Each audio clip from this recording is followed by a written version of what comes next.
இந்த நாளின் தலைப்பாக ஹார்ட் இஸ் டிசீட்ஃபுல்,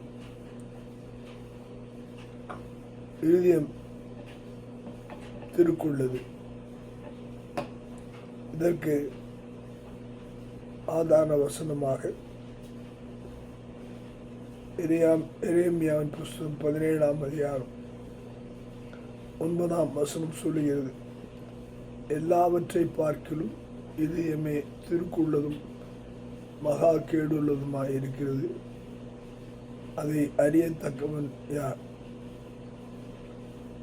உலகத்திலே ஒரு மனுஷனுடைய செயல்பாடுகள்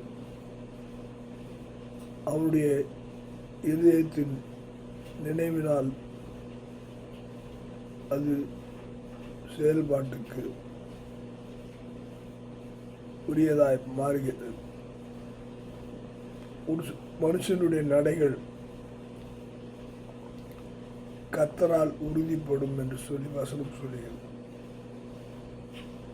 இதயத்தில் சுத்தமுள்ளவர்கள் பாக்கியவான்கள். இதய சுத்தம் என்று சொல்லும்போது நம்மை சுத்திகரிக்கும்படியான ஒரு காரியம் என்ன என்று பார்க்கும்போது,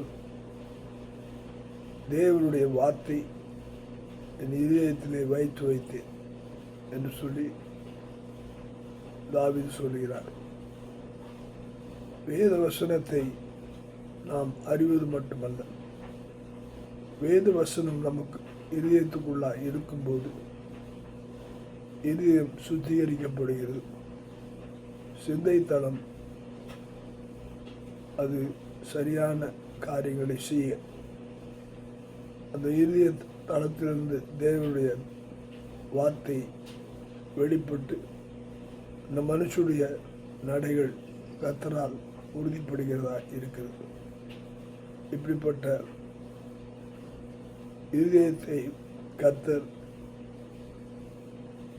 திருக்குள்ளதாக இருக்கிற அந்த இதயத்தை தேவனுடையதாய் மாற்ற தேவ வசனத்தினாலே நிரப்புவோம், நீதியின் பாதையில் நடப்போம், ஆசீர்வாதத்தை பெறுவோம். ஆமென்.